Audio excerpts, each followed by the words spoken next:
அப்போது ரசூலுல்லாவுடைய சர்க்கிள், நபி ஸல்லல்லாஹு அலைஹி வஸல்லம் உயிரோடு இருந்த வரைக்கும் ரசூலுல்லாவுடைய சர்க்கிள் எது?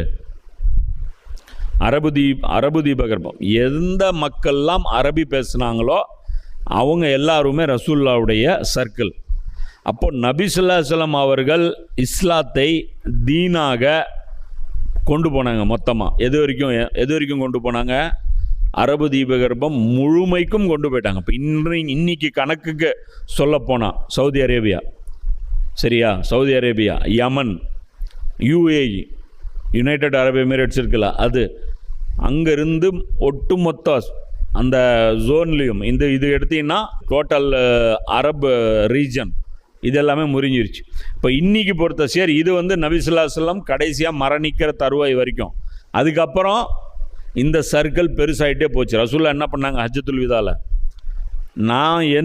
நான் எப்படி இந்த செய்தியை உங்கள்கிட்ட கொண்டு வந்து சொல் வடிவத்திலும் செயல் வடிவத்திலும் சேர்த்தேனோ அதே போன்ற சொல் வடிவத்திலும் செயல் வடிவத்திலும் உலகத்தின் மற்ற பகுதிகளுக்கு நீங்கள் எடுத்து போய் சொல்லுங்கள் அப்படின்னு. அதைத்தான் என்ன பண்ணாங்க? உமர் ரலியல்லாஹு அன்ஹு செஞ்சாங்க.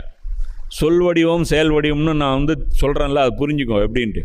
உதாரணத்துக்கு கொண்டு போய் வெறும் உபதேசமாக ஒரு புக்கை கொண்டு போய் வச்சுட்டேன், அதனால் ஒரு பிரயோஜனமும் நடக்காது. இன்றைக்கி நாம் என்ன பண்ண முடியும்? முதல்ல அந்த தாவத்தை குர்ஆன் சொல்லக்கூடிய தாவத்தை முதல்ல முஸ்லீம்கள் மத்தியில் நாம் பரவலாக்கணும். அதுக்கப்புறம் முஸ்லீம்கள் இல்லாதவர்கள் மத்தியிலையும் நாம் பரவலாக்கணும். அது ஒட்டுமொத்த உலகமும் இன்றைக்கி யாருடைய உம்மத்து? நபி ஸல்லல்லாஹு அலைஹி வஸல்லம் அவங்களுடைய உம்மத்து. உங்களுக்கு என்ன இருக்கும்? டவுட் இருக்கும். இல்லை, இப்போ இன்னும் சில பேர் சொல்லுவாங்க, என்ன சொல்லுவாங்க? இல்லை ரசூலுல்லாஹ் அந்த பகுதிக்கு மட்டும்தான் வழிகாட்டுறதுக்கு வந்தாங்க. ஏன்னா ஜாவித் அஹமத் காமதி அப்படின்னு சொல்லிட்டுலாம் ஒருத்தர் இருக்கார். அவரெல்லாம் பார்த்தீங்கன்னா அந்த மைண்ட் செட் இருக்கிறவர், வேறு பகுதிகளுக்கெல்லாம் கிடையாது அப்படின்ட்டு. ஏன்னா நபி ஸல்லல்லாஹு அலைஹி வஸல்லம் அவங்களே அதை தொடங்கி வச்சாங்க. உமர் ரலியல்லாஹு அன்ஹு படையெடுத்துகிட்டு போயிருந்தா கூட லெட்டர் போட்டது யார் போட்டா? நபி ஸல்லல்லாஹு அலைஹி வஸல்லம் அவங்களே கடைசியாக லெட்டர் போட ஆரம்பிச்சிட்டாங்க. இந்த உமர் சீரீஸ்லேயே வரும்ல, லெட்டர் எடுத்துகிட்டு ஒவ்வொரு ஊருக்காக போவாங்க தெரியுமா? பாரசீகருக்கு மன்னருக்கு முன்னாடி இப்போ படித்து காட்டுவாங்க, ரோமுடைய மன்னருக்கு முன்னாடி படித்து காட்டுவாங்க. ஒவ்வொரு மன்னருக்கு முன்னாடியும் அந்த லெட்டர்கள் போகும். அப்போனா என்ன அர்த்தம்? எக்ஸ்பேன்ஷன் பண்ண சொல்லி ரசூலுல்லாஹ் ஆர்டர் போட்டு போயிட்டாங்கன்னு அர்த்தம்.